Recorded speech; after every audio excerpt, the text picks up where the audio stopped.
Your gift comes in being able to gift something to somebody. Yes. You get blessed when you decide to go out on a limb and help somebody out.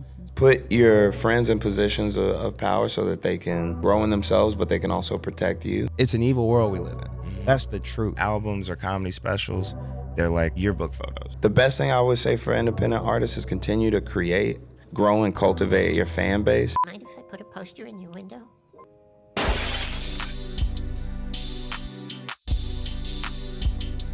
Thank you. Art support.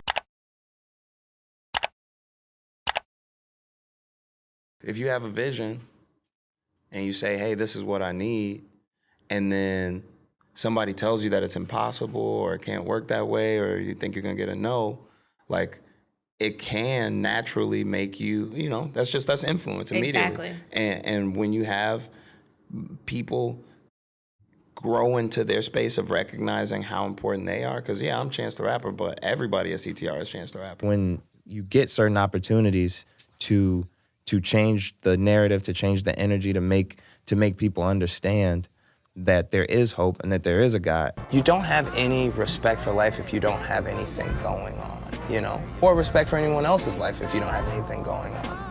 But then again, I am also just a rapper from Chicago. I don't really have all the answers. I feel like all of us, when we're not in that specific space, which is like, that space is tight. So it's like, most of the time, I would say most of your life, you're not in that space. I would say times in between me knowing my wife and me actually getting married to her, I was in a whole different space. Mm-hmm. The space that most of us operate, which is we're figuring it out. Yeah. We're looking, we're not looking, but we're still figuring something out. This is not a holy world. Future, the artist, says it's an evil world we live in. Mm-hmm. That's the truth. Like, there is no heaven on earth. There is no, this place that we live in is, to best describe it, outside of what you would picture as the Garden of Eden. Like, the world has had its ills for a long time. You know what I'm saying? So, like, it's not necessarily that we need to find a utopic space here. I think we need to gather a energy. Dave Chappelle told me, like, albums or comedy specials, they're like yearbook photos. Like, you come and you take a snapshot of your life, and it's, it's how you look at that time and how you feel at that time and what you think at that time and who you are in that time. And it is who you are, but it's who you are in like a small space. And then the next year you come and do another one.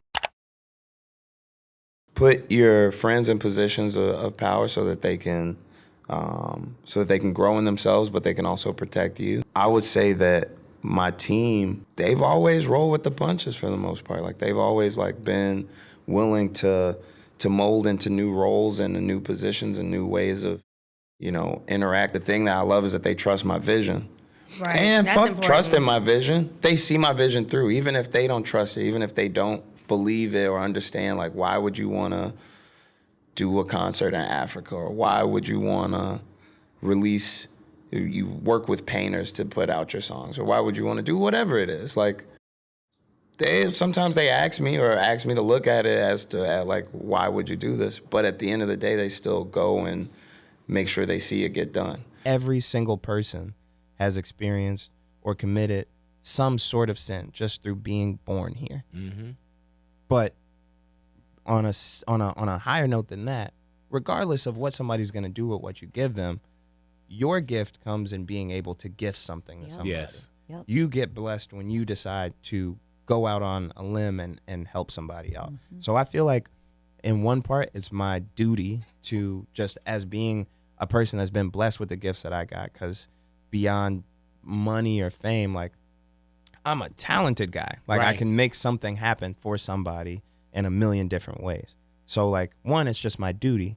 And then two, I think I was just raised by good people, like, and not good people like they're innately good, but like good in the sense that they try to be good. The word of the day here is faith. We don't do this for ourselves. We don't do this for cause and effect. We do this out of faith. You gotta gain hold of your yeses and your nos. You gotta always know your yeses and your nos, and you be the one in power. If you hold firm in your nos and you hold firm in your yeses, then it gives people the opportunity to value you for what you really are. When I talked about independence, is I think sometimes people think independence means just you. Yeah, you do it by yourself. But it's about liberation. It's independence, like in the same way that a state gets independence. It's about the agency and the ability to make your own decisions. And us as artists, we have to be respected as real thinkers. Like, maybe we're not logistics people all the time. Maybe we're not always the best at communicating ideas in the office. But like, in terms of forward thinking and how things should be, we have to be respected as the thought leaders. And so when you have a team around you that can say, oh, that thought is what you want to see come into reality, that's what you want us to materialize, we got you. Then it's like you're just unstoppable after that. Go through your vices. Sometimes you got to like look at yourself exactly, like, what do you want in life? What are you trying to attain, and evaluate it from a truthful perspective rather than just being like, oh, I know what's right and I know what's wrong. You know what I'm saying? I would say stay true to what you do, whatever it is that is your sound, that is your language. Like, people relate when something is genuine, not just because it pertains to them. You know what I'm saying? Like, people can sniff out things that are not authentic. And so sure can. On the surface level, don't just start making Afro beats because it's popping, you know what I'm saying? Like, right. Do it because you love it, and then still put your flavor on it.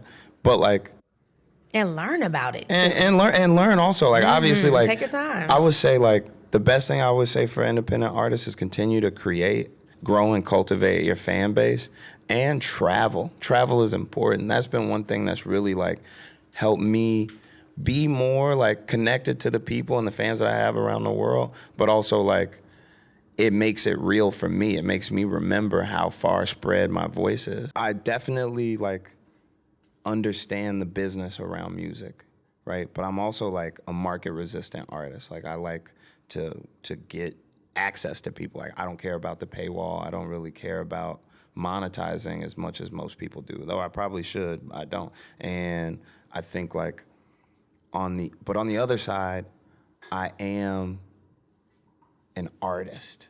Like, I'm a creative through and through. So like I'm creating with that first thing in mind, that I just want to make some art. It doesn't matter if it makes sense as long as it's dope. One, prioritizing my family and my everything else, because everything else is just not my family. You know what I mean? Like friendships, business, the social work stuff, everything is separate from my family. So learning how to prioritize, and then also understanding just the impact and like how worth it is in each case to give so much of myself. Regardless of what you do at work, you're a human being. You're a person that has like, you have needs. You have like people that you love, people that you got to take care of and stuff like that. And so like, you know, the public persona can weigh on you so much because you're so, you know, anywhere you go, like somebody could recognize you from what your job is, but you got to just remember like that you're a real person. Yeah. And that you have a real life. Also to be sensitive.